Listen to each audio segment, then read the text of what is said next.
Sfera. Sfera. Sfera. Sfera. Utopia, un podcast réalisé par Hildegarde Leloué, Rémi Auguet, Justine Robin et Corentin Ribeiro. Un projet Sfera disponible sur Europod et toutes les plateformes d'écoute.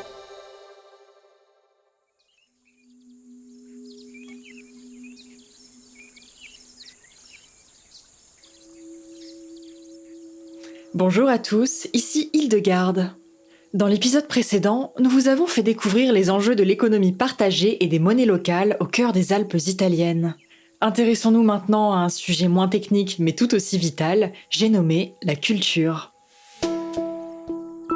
Oui, quand on parle de vie en autonomie, on pense volontiers au sujet des épisodes précédents, l'habitat, l'alimentation, l'énergie, mais pas nécessairement aux arts. Pourtant, ils ont tout à fait leur place dans ces modèles de sociétés alternatives. Alors, quelle relation les communautés autonomes entretiennent-elles avec les arts ? Quels rapports peuvent unir culture et écologie ? S'agit-il de répliquer la culture telle qu'on la trouve ailleurs, ou bien d'en réinventer les principes ? Pour le savoir, nous avons mis le cap sur Berlin. Au cœur de la capitale allemande, nous y avons découvert l'UFA-Fabrik, une communauté de 35 résidents dans laquelle les arts occupent une place prépondérante. Pour cause, il s'agit également d'un centre culturel international. Théâtre, cirque, musique du monde. Avec les 300 spectacles par an qu'elle accueille en moyenne, hors Covid, la scène culturelle indépendante est hyper active. Un penchant pour les arts loin d'être anodin, puisque c'est sur les ruines d'un ancien studio de production cinématographique que la communauté voit le jour. Métropolis, L'Ange Bleu, La Belle Diplomate. Toutes ces perles du cinéma muet ont été produites à UFA Film, les studios qui ont donné leur nom à l'UFA-Fabrik pendant l'âge d'or des années folles. Mais derrière ce succès sur grand écran se cachent des origines plus sombres. C'est le ministère allemand de la guerre qui ordonne la création de ces studios en 1917 pour soutenir la propagande intérieure et extérieure du pays. Une guerre psychologique ravivée pendant la Seconde Guerre mondiale. Les studios tombent alors entre les mains de Joseph Goebbels, ministre de la propagande du Reich. Une réputation dont les studios peineront à s'affranchir. Alors que la ville élabore des plans pour détruire la zone, tombée en désuétude, une centaine de squatteurs y prennent leur quartier, à la fin des années 70. Pour la plupart artistes, ils profitent de cet espace atypique pour effectuer des performances ou recevoir du public. 45 d'entre eux décident ensuite, en 1979, de créer l'UFA-Fabrik, une communauté à la jonction entre culture et écologie. À la découverte de cette communauté insolite, prise 1, moteur et action.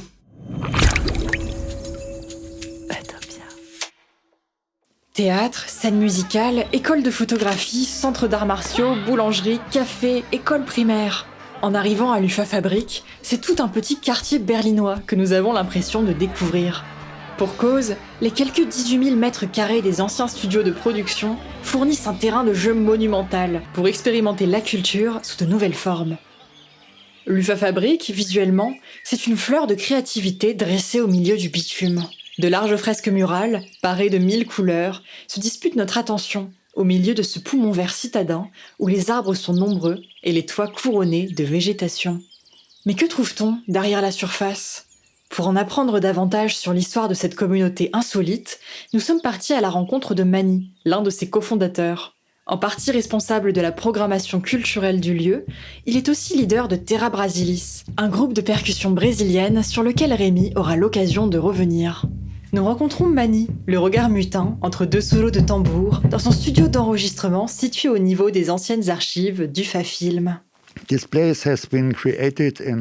Cet endroit a été créé en 1979. Le but, c'était d'avoir un lieu qui permette à la fois de travailler et de vivre ensemble. C'est un peu l'héritage des mouvements étudiants de 68 et de l'ère hippie. Car notre souhait, c'était de créer une sorte de communauté où nous serions tous égaux en termes de droits et de finances.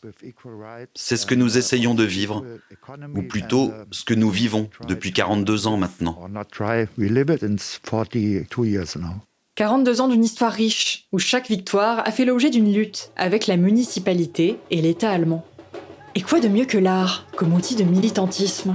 Pour obtenir le droit d'occuper l'UFA-Fabrik, ces résidents ont paradé dans les rues de Berlin, tambours et violons de sortie, avant de faire éruption, en fanfare, c'est le cas de le dire, dans le bureau du maire.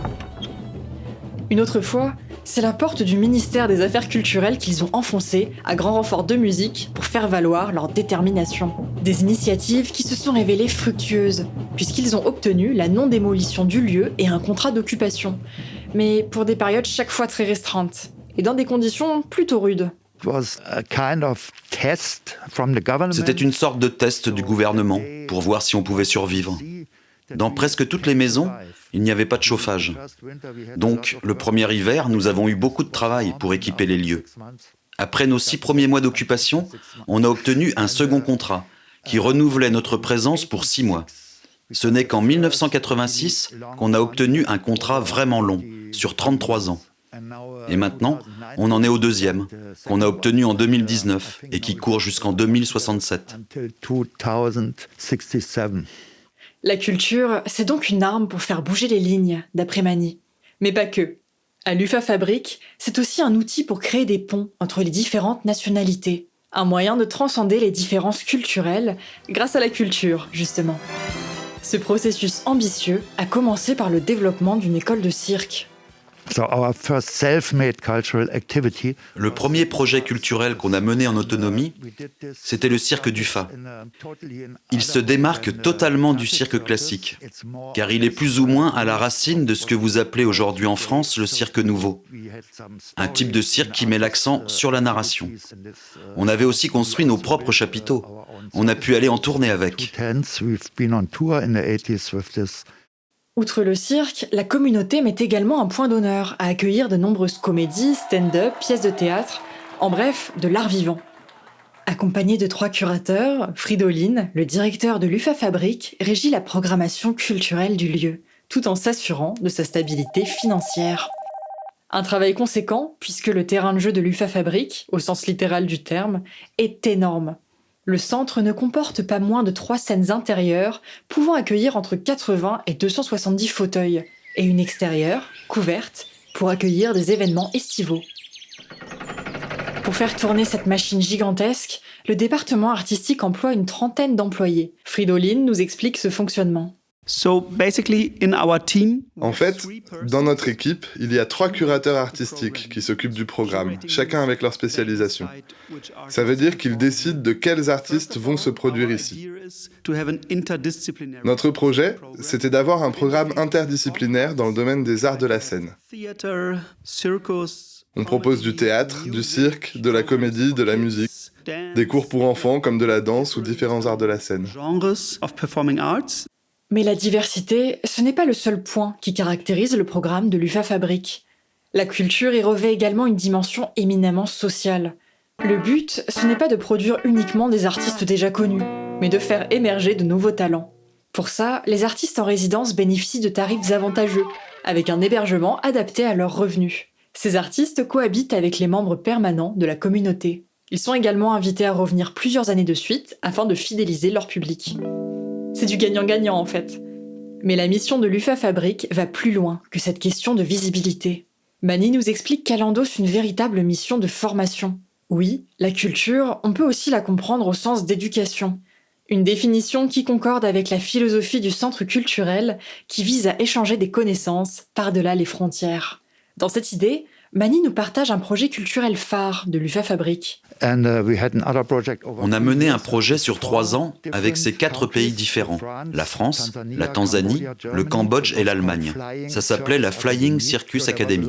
On a réuni de nombreux formateurs pour, chaque année, créer des projets de 3 ou 4 semaines, en lien avec le cirque, dans l'un de ces 4 pays. Ça nous a permis de produire de nombreuses vidéos d'apprentissage qui ont été ouvertes à tous pour que chacun puisse les regarder et apprendre.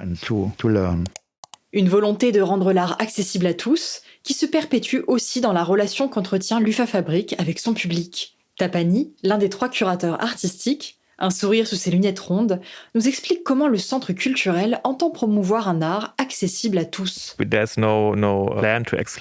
but, ce n'est pas d'exclure l'art moderne ou le classique, mais de diffuser un art qui soit facile à comprendre. Le théâtre moderne peut être très intimidant en un sens. Il faut souvent des prérequis, un niveau d'éducation spécifique pour comprendre ce type d'art. Nous, notre feuille de route, c'est de rendre la culture simple et accessible au plus de personnes possible.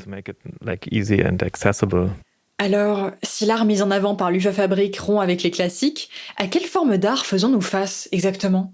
Fridolin nous explique que l'interactivité joue un rôle clé dans la sélection des productions artistiques.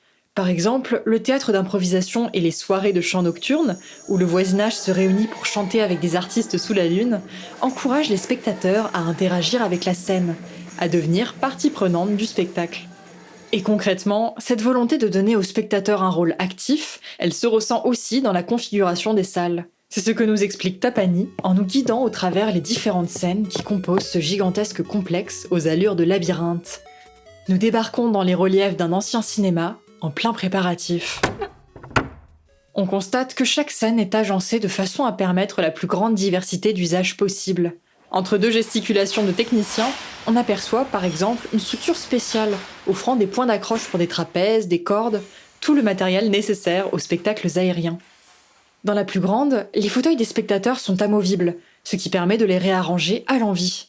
La scène peut également être ôtée, de sorte à placer acteurs et public au même niveau, ou même de permettre aux spectateurs de danser pendant un concert. Mais alors, comment se positionnent les artistes par rapport à ce lieu si particulier ? Pour le savoir, nous avons laissé notre ouïe guider nos pas, en suivant l'orchestre de la Chambre Philharmonique Amadée, alors en pleine répétition à l'UFA Fabrique. Une fois la représentation terminée, Marcus, l'un des contrebassistes, nous a fait part de son ressenti vis-à-vis du lieu. Je ne crois pas au hasard. Je pense qu'il est tout à fait naturel que cet endroit soit devenu l'un de nos lieux de répétition. Son acoustique en fait, d'après moi, un très bon espace pour répéter. Il y a quelque chose de protecteur ici, de positif. Un peu comme une oasis en plein Berlin. J'aime beaucoup cette idée de synergie.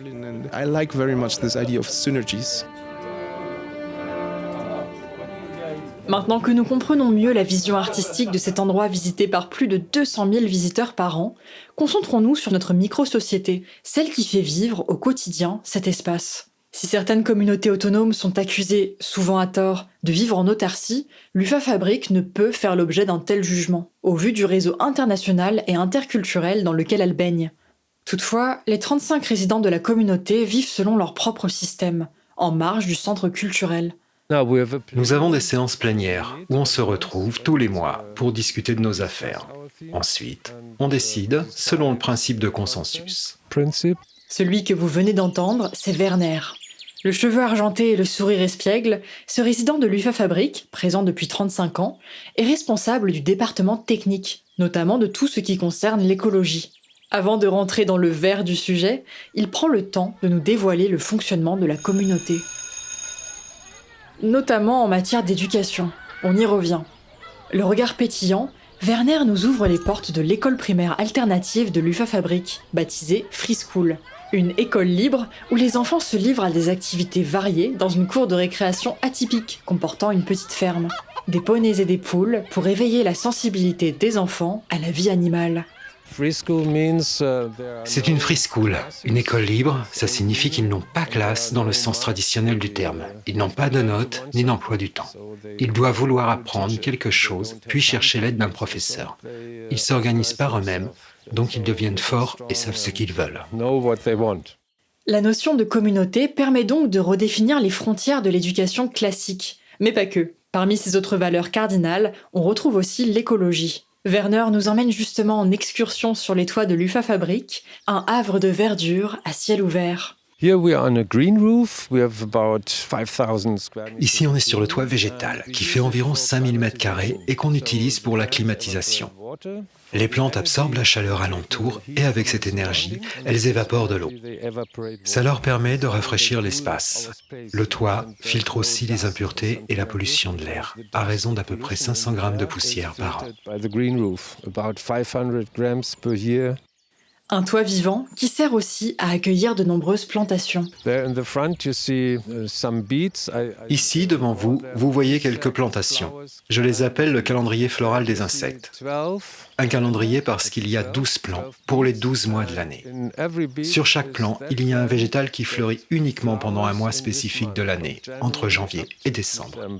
Ça nous permet de voir quel insecte approche, quelle fleur et à quelle date. On peut comparer leur présence avec la liste rouge des insectes insectes en voie d'extinction.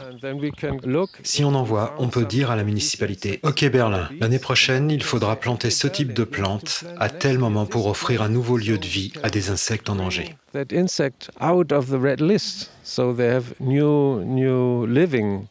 Et en parlant de vie, 750 mètres carrés de panneaux solaires, perchés sur les toits de l'UFA Fabrique, permettent de couvrir les besoins en électricité d'une quinzaine de personnes. Nous pourrions discourir encore longtemps des aspects écologiques de cette communauté qui collecte aussi plus de 2 millions de mètres cubes d'eau par an, évitant ainsi de recourir à de l'eau potable pour des usages sanitaires. Mais il est temps de passer à la séance suivante. Juste avant, imaginez un plan large sur le coucher de soleil berlinois, vu des toits stupéfiants de l'UFA Fabrique. La scène de fin parfaite pour clore cette immersion artistique. Coupé! L'UFA Fabrique nous a donc fourni un exemple de choix pour montrer la façon dont la vie en communauté peut impacter la culture et inversement. Avec un tel sujet, c'est tout naturellement que nous avons eu envie d'interviewer Laurent Tixador, un artiste comme vous en rencontrerez peu. Dans ses performances, Laurent expérimente l'adaptation à des conditions de vie extrêmes. Il est notamment le premier artiste à avoir atteint le pôle Nord à pied. Des expériences insolites, ancrées dans une démarche environnementale qu'il réalise tantôt en solitaire, tantôt au sein de communautés. Spécialisé dans la conception d'architectures éphémères, Laurent façonne aussi des habitats transitoires en pleine nature, en utilisant exclusivement les matériaux qui l'entourent. Une façon de penser un art zéro impact qui lui a notamment valu de remporter le prix Cole Art et Environnement en 2013. Rencontre avec ce personnage atypique, prônant le principe de sobriété artistique. Laurent Tixador, les festivals, les foires et tous ces autres événements culturels internationaux, ils sont réputés pour leur fort impact écologique. Et justement, l'UFA Fabrique, la communauté qu'on a visitée, elle a pour but de valoriser les arts en mélangeant ce type d'événements à l'éducation, la solidarité et l'écologie. Selon toi, une culture respectueuse de l'environnement, c'est possible ? C'est beaucoup une question d'argent, de visibilité. Personnellement, en tant qu'artiste, j'ai l'impression de graviter dans un milieu qui est assez proche du milieu de la mode, c'est-à-dire où tout n'est vraiment que visibilité, quoi. Donc, de mon côté, je m'efforce de faire les choses en petit. Je suis à peu près pour la disparition de l'objet d'art. Donc, j'ai fait beaucoup de performances, notamment des marches, qui ont produit quelques objets, mais ce sont des objets en fait qui sont fabriqués avec des ordures généralement que je ramasse sur le bord de la route. Donc je fais aussi en même temps une espèce de travail de dépollution, en fait plus que de recyclage. Alors j'ai un très bon exemple. Il y a 1 ou 2 ans, je suis allé sur le glacier Aletsch dans les Alpes suisses allemandes, et puis j'ai été confronté à des petites taches sur le glacier, des petites taches de carbone suie. Alors le carbone suie, en fait, c'est les particules éoliennes de carbone qui sont dans l'air, et avec le froid, avec le climat de la montagne, etc., ça se dépose. Et puis, c'est condensé par les ruissellements sur le glacier. Et on retrouve par endroits des petites poches, parce que comme c'est noir, en plus, ça fait fondre la glace plus rapidement. Et puis, j'en ai ramené un petit échantillon, parce que on descend en crampons, tout ça, quoi. Je ne pouvais pas en ramener 2 tonnes. Et après, j'ai fait des peintures avec.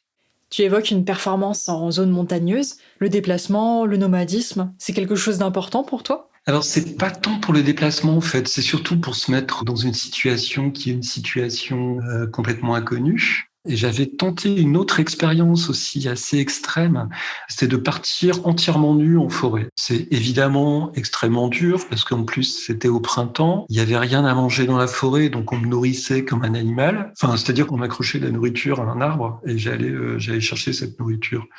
Et puis la nuit, j'allais dans les poubelles pour voler des bouteilles en plastique et je partageais la vie de certains animaux. Je me retrouvais avec d'autres animaux en train de fouiller les poubelles, quoi. Et puis je cherchais en fait un petit peu tout ce que je pouvais retirer de l'humanité en fait en tant qu'homme nu. Et puis dans la journée en fait je me cachais avec des petits chevreuils en fait qui restaient immobiles pendant des heures, moi aussi. Donc c'était beaucoup d'attentes, beaucoup de rien aussi. Et toujours dans cette exploration des rôles animaux et humains, il me semble que tu as même lancé une chasse à l'homme en mettant ta propre tête à prix. En fait, j'avais lancé officiellement une chasse à l'homme sur ma tête avec une prime. Donc moi, je me déplaçais à pied, j'allais de Nantes à Paris. Et puis celui qui arrivait à m'arrêter pouvait toucher une prime de 1 000 € à peu près. Et ce n'est pas arrivé. Et j'avais distribué des licences de chasse. Il y a une galerie. Puis je crois qu'il y avait une 40aine de licences qui avaient été prises. Donc il y a des gens qui ont vraiment cherché, quoi. Ouais. Je me mettais en tant qu'une personne complètement disparue et puis en même temps essayant d'attirer la visibilité. Et voilà, c'est quelque part aussi l'animal et son gibier. Ouais. Et pendant ces performances, Laurent, tu construis aussi des œuvres plus concrètes liées à l'architecture, des habitats éphémères qui sont complètement éco-construits, c'est ça? Alors souvent, je travaille dans la nature et comme je ne ramène pas une vis, pas un morceau de ficelle, enfin quand je fais une construction en bois, les chevillers avec les chutes du bois que j'utilise, etc. Et donc en fait, je peux parfaitement les abandonner sur place et les abandonner à leur sort. Alors, très souvent, je travaille comme ça en fait, c'est de réaliser une œuvre en forêt ou n'importe où, hein, et puis ensuite abandonner. C'est-à-dire que j'ai pas envie de refabriquer un objet, de remettre un objet en fait encore en circulation, etc. Enfin, je trouve qu'on est un petit peu trop encombré. Et cet objet, s'il peut disparaître, il a eu son actualité. Et après, peut-être il peut redevenir aussi un matériau intéressant pour des insectes, hein, pour la nature, etc. Quoi, ouais. Alors nous, dans Utopia, on s'intéresse à la notion d'autonomie. Et justement, pour le projet Horizon-20, tu as vécu pendant 8 jours avec le strict minimum, à la façon des hommes préhistoriques, sur l'île du Frioul, près de Marseille. Alors dis-nous, c'est possible de vivre en autarcie ? Non, en fait, il faut se cacher pour vivre en autarcie. En fait, c'est complètement impossible. En fait, j'ai fait des essais qui vont dans plein de directions, c'est-à-dire des essais en architecture, des essais en société, des essais de construction. Je n'ai jamais fait d'essais qui concernent la nourriture parce que je ne veux pas rejoindre le clan des survivalistes, hein, surtout. J'aime pas cette attitude qui consiste juste à vouloir être, en cas de catastrophe, le dernier survivant. Alors que il est plus intéressant en fait d'éviter la catastrophe en travaillant en communauté plutôt que de faire ses réserves de nourriture chacun dans son coin. De toute façon, en fait, il n'y a pas une œuvre d'art en fait qui mérite qu'on tue un animal. Donc moi, il a toujours été hors de question que je chasse sur des chantiers en fait pour me nourrir ou nourrir les gens qui travaillent avec moi. Et toi-même, tu as vécu en communauté, dans le laboratoire de la Maison Forte à Montballan, près d'Agen. Comment est-ce que tu dirais que cette expérience a influencé ton art ? Quand je suis allé là-bas, en fait, je me suis dit, je vais construire un habitat en briques. Je vais chercher des moyens pour les fabriquer avec ce que j'avais. Et puis, je me suis fixé un périmètre, en fait, de 50 mètres dans lequel j'allais pouvoir faire pousser cette maison en briques. C'est-à-dire chercher les matériaux, en fait, dans un rayon de 50 mètres. Et fabriquer les machines. Donc, j'ai commencé par fabriquer des fours à briques. Voilà. Ce projet, s'il ne dépense pas d'argent, pas de moyens de transport, de rien du tout, en fait, il prend énormément de temps. Ce sont des briques qui sont faites une par une. Et pour l'instant, j'en ai fabriqué à peu près 200 ou 300, ce qui n'est pas suffisant. Puis donc, j'y vais régulièrement en fait, pour fabriquer des briques jusqu'au moment où j'aurai un stock suffisant en fait, pour une construction.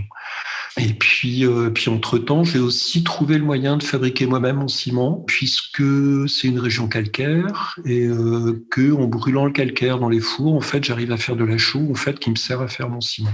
C'est inspirant de créer dans le contexte d'une communauté ? Ah ben évidemment, c'est un milieu d'émulation avec des objectifs communs. C'est un lieu de vie très stimulant, ouais, bien sûr. Ce travail, j'aurais jamais fait si, par exemple, j'avais pris la décision de le faire dans une pâture quelconque. Là, j'y vais toujours avec beaucoup de plaisir.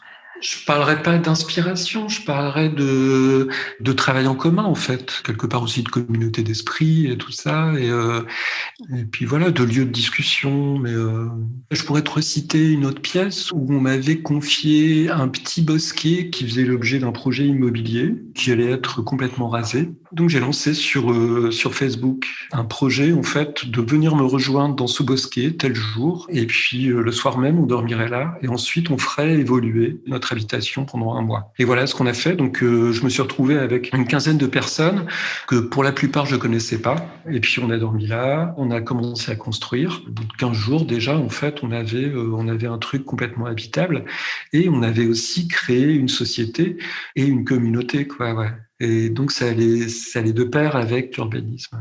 Et au final, la vie en communauté autonome, c'est une utopie pour toi ? C'est une forme de vie rurale, en fait. Ça reproduit des villes à petite échelle. Enfin, une ville est déjà une communauté. Une colocation est une communauté, une ZAD est une communauté. Mais il se trouve que très peu de communautés sont autonomes, quoi. Parce que, je vois même à la ZAD de Notre-Dame-des-Landes, ils ont quand même Internet, ils sont pas autonomes, quoi. L'autonomie me paraît être là, pour le coup, une vraie utopie, quoi. Ouais. En fait, je pense que l'autonomie, tu l'as plus. Parce que forcément, à un moment, tu as une carence, tu as un manque, tu as besoin de quelque chose, quoi. Ouais. Je sais que dans un temps concis, tu peux avoir une période de pseudo-autonomie. On l'avait cherché avec 2 amis dans une forêt, toujours, en construisant un pont et en y allant les mains dans les poches. C'est-à-dire qu'on n'avait pas d'outils. On a commencé par fabriquer les outils. Alors, fabriquer les outils, c'était intéressant parce que on a commencé par ramasser une pierre, lui donner un tranchant, et ensuite, à partir de ce tranchant, on a pu couper une branche, emmancher la pierre, et ensuite couper des arbres pour fabriquer le pont. Et voilà. Et en fait, donc, on avait trouvé cette logique qui pourrait paraître extrêmement autonome, sauf que on se nourrissait normalement et on se logeait normalement. Je pense que me limiter à un travail architectural est plus intéressant, quoi. Ouais.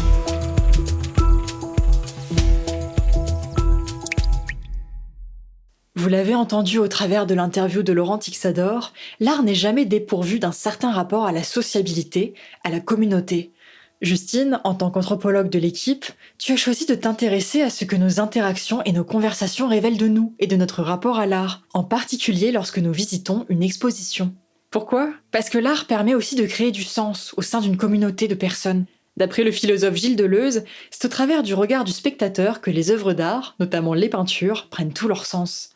Mais alors, en quoi l'art est-il si important pour notre sociabilité, Justine ? Eh bien, Hildegarde, il s'avère que l'art participe à la création ou au renforcement des liens sociaux. C'est en tout cas ce que suggère la sociologue Lydia Daboul dans son article « Sociabilité et sens de l'art, les conversations lors d'expositions ».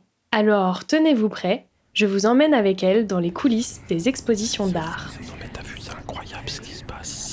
D'abord, elle s'intéresse aux discussions des visiteurs des grands centres culturels urbains. En les analysant en tant que pratique sociale, elle touche ainsi à la question du rapport de l'art et des sociabilités. Autrement dit, elle étudie ce que nos interactions lors d'une exposition disent de nous, de notre rapport à l'art et à l'autre. Alors Justine, qu'est-ce qu'elle en conclut, cette sociologue ? D'abord, Lydia Daboul démontre que la fréquentation des expositions, c'est généralement une pratique collective. On s'y rend entre amis, en famille, avec ses collègues. En fait, les lieux d'exposition représentent en eux-mêmes des espaces de convivialité et d'échange, au même titre que le parc ou le café. Ils permettent de prolonger les rapports sociaux que l'on a déjà établis en d'autres moments et en d'autres lieux. Ainsi, les expositions sont définies par les sociologues comme des situations sociales modelées par les interactions de ceux qui y participent. Imaginez-vous au musée d'Orsay à Paris. Vous vous êtes munis de vos lunettes pour ne rater aucune légende à la lisière d'étoiles. Mais on est d'accord que vous n'y êtes pas allé que pour contempler le déjeuner sur l'herbe de Manet et repartir sans un mot. Même si cette peinture demande de la concentration pour appréhender sa dimension métaphorique, il arrive très souvent que dans ces moments-là, vous interagissiez avec vos voisins, justement pour comparer vos interprétations. Oui, personnellement, c'est vrai que ça m'arrive. Mais où est-ce que tu veux en venir exactement, Justine ? Ce que j'essaie de te montrer, Hildegarde, c'est qu'en fait, la finalité de la visite n'est généralement pas tant l'exposition en elle-même que le fait de regarder ensemble une succession d'œuvres. Ce qu'il y a de plus stimulant dans ce type d'expérience, c'est d'affûter son regard au travers des opinions de l'autre, de prendre du plaisir à partager ses interprétations. Et puis, être dans la discussion, c'est déjà une activité sociale en soi, parce que la conversation respecte certaines règles en fonction des contextes et des époques, mais aussi parce qu'elle permet de fédérer des groupes sociaux. L'art, c'est donc un mécanisme collectif qui génère du sens pour interpréter les objets ou les événements. Et cette présence de l'art alors, qu'est-ce qu'elle suscite comme type de discussion ? Il y a d'abord les commentaires, des réflexions sur des faits du quotidien ou sur des personnes présentes autour de nous et leur comportement. On peut par exemple commenter les tenues ou le style vestimentaire des touristes, l'attitude des autres visiteurs, ou partager nos goûts en matière de décoration, comment a-t-on aménagé notre salon ou notre maison de vacances. Un autre sujet de conversation important, c'est celui des modalités d'exposition. La lumière de la salle, l'agencement des lieux. Concrètement, ce sont autant de commentaires possibles qui permettent une continuité de l'art vers d'autres sphères de la vie. Comme le souligne Lydia Daboul, vivre l'exposition par la discussion, par les jeux, en l'assortissant d'éléments de la vie quotidienne ainsi que de situations des visiteurs, c'est quelque chose d'important, mais de trop souvent oublié dans la littérature sociologique et même dans les récits que les visiteurs font de l'exposition a posteriori. Dans tous les cas, c'est comme si l'œuvre contenait un secret, un mystère à élucider, ou encore une vérité détenue par l'artiste seul. Ce qui est intéressant ici, c'est de voir les collaborations entre visiteurs pour donner du sens aux œuvres. Comme l'exprime la sociologue, l'agencement de la mosaïque en significations possibles laissées en suspens peut être en lui-même à la fois un objectif et une activité qui rassemble et cause du plaisir. Nous constatons que se révèle une sorte de jeu, un amusement à plusieurs, un montage de possibilités, des pistes simultanément présentées et à suivre ou à abandonner. Ce n'est donc pas un ensemble de critères que l'on applique à une œuvre qui permet de la reléguer au rang d'art, mais une construction qui varie en fonction des circonstances dans lesquelles sont réalisées les évaluations. Et ces appréciations, elles peuvent être positives ou négatives, voire relever carrément du rejet. Oui, et d'ailleurs, la plupart du temps, les appréciations négatives sont dues à une impossibilité d'attribuer du sens à l'œuvre. De la même manière, les références culturelles avérées ou supposées des œuvres influent sur le jugement des visiteurs. Plus nous adhérons aux sous-textes et aux référents, c'est-à-dire notre bagage culturel qui nous donne les codes pour comprendre ce qu'on a sous les yeux, plus nous apprécions l'œuvre. À l'inverse, Lydia Daboul rapporte l'exemple de quelques évangélistes visitant une exposition d'art africain au Centro Cultural Banco du Brésil. Ils ne pouvaient percevoir les objets exposés comme de l'art, puisqu'ils relevaient, selon eux, de la magie noire. Pourquoi ? Parce que, comme ils étaient très croyants, ces reliques africaines leur sont apparues comme du blasphème, et non comme de l'art.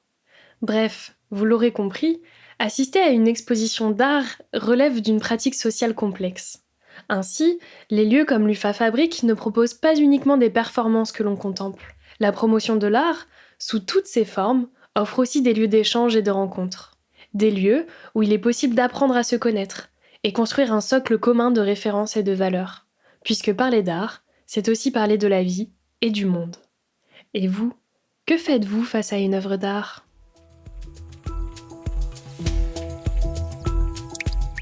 Après cette chronique de Justine sur l'aspect social de l'art dans les expositions, Rémi, tu vas nous guider au travers d'un autre type de musée. En tant que créateur sensoriel d'Utopia, tu nous proposes un voyage dans le temps, dans la mémoire même de l'UFA Fabrique. Une excursion mêlant politique et musique où vous allez suivre un groupe de visiteurs temporels qui s'immergent totalement dans d'autres espaces-temps.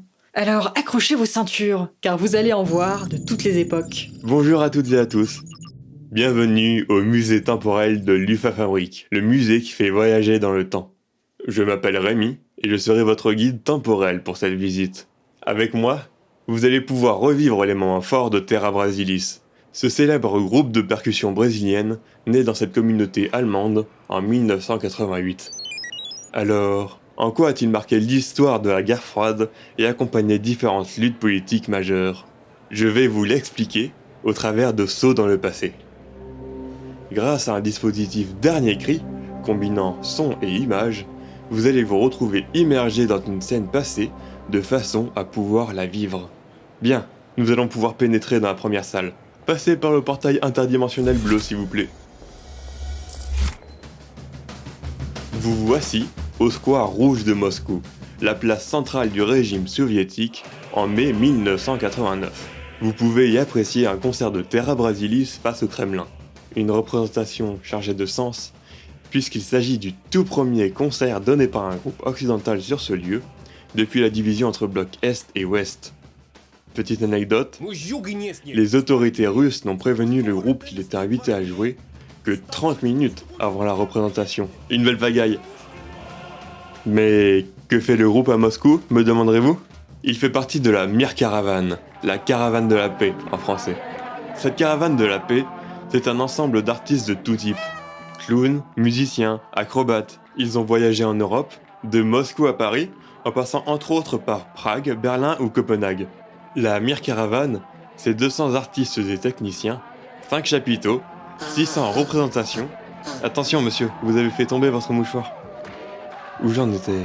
Ah oui, le projet a vu le jour grâce à des artistes russes et européens qui voulaient créer plus d'échanges entre les deux côtés du mur. Plus que du divertissement, c'est un vrai projet politique en faveur de la réunification. Si vous n'avez pas de questions, passons maintenant à la salle suivante. Je vous laisse traverser le portail rose, juste derrière moi. Nous continuons notre visite temporelle. Nous sommes cette fois à Berlin, en 1991. Terra Brasilis participe à la manifestation que vous avez sous les yeux et en plein dans vos oreilles. L'objet de cette manifestation, c'est de protester contre la guerre du Golfe. Le groupe a ses convictions politiques qu'il n'hésite pas à exprimer, à grand renfort de tambours, de cymbales et de djembé. Ah, vous n'avez pas de chance. La salle où le groupe milite pour la réunification de la Corée, en 1999, est en travaux. Le musée vous présente ses excuses. En compensation, voici un petit porte-clés tam-tam pour chacun. Nous entrons donc directement dans la dernière salle. Elle se trouve juste après le portail pourpre, juste ici, que nous allons emprunter. Vous pouvez ôter vos manteaux, car nous voici maintenant en Tanzanie, en 2011. Terra Brasilis y enseigne les percussions à des populations locales. Écoutez l'hologramme de Mani, l'ancien leader du groupe, nous expliquer ce projet plus en détail. On a mené ce grand projet avec l'Union européenne entre 2011 et 2019. Il s'appelait Fit for Life et a été réalisé avec des Tanzaniens. On les a initiés aux percussions brésiliennes en les aidant à développer un groupe. On a aussi formé un groupe d'acrobates et de jongleurs, de façon à ce qu'ils puissent donner leur propre spectacle. Le but, c'était de les rendre un peu plus indépendants financièrement, dans leur vie quotidienne, qu'ils aient une chance de survivre grâce à ce type d'art.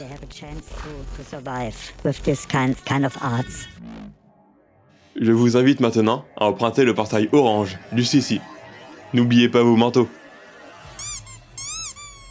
C'est la fin de cette visite. Je vous remercie de votre attention. Vous pouvez retrouver la boutique Souvenirs à votre droite, les vestiaires à votre gauche et le petit réceptacle pour les pourboires juste ici. J'espère vous revoir bientôt dans le musée temporel de l'UFA Fabrique. C'est le cœur battant au rythme des percussions de Terra Brasilis et l'estomac un petit peu retourné après ses voyages dans le temps que je vous donne rendez-vous dans le prochain et dernier épisode consacré à la politique. On y parlera modèle de gouvernance alternatif, anarchie et couleurs. Pour cela, nous mettrons le cap plein nord en direction du Danemark. Nous vous emmènerons à la découverte de Christiania, une communauté qui a longtemps revendiqué son statut d'État indépendant. Aux commandes de ce podcast, 4 doux rêveurs. Hildegarde Leloé, Rémi Auguet, Justine Robin et Corentin Ribeiro. L'habillage sonore a été confectionné par Victor Dubin, artisan des ondes, membre de Poitcast, association de transmission et de création sonore sur Poitiers et ses alentours. Gilles Morin, Paul Plétel, Maxime Gauthier, Koum et Olivier Leloé nous ont prêté leur voix pour cet épisode. Il est maintenant temps de le rendre. Et enfin, un remerciement spécial à Kelly Gourdin pour son aide et ses conseils précieux en matière de journalisme. Merci pour votre écoute et à très bientôt pour de nouvelles utopies. Utopia.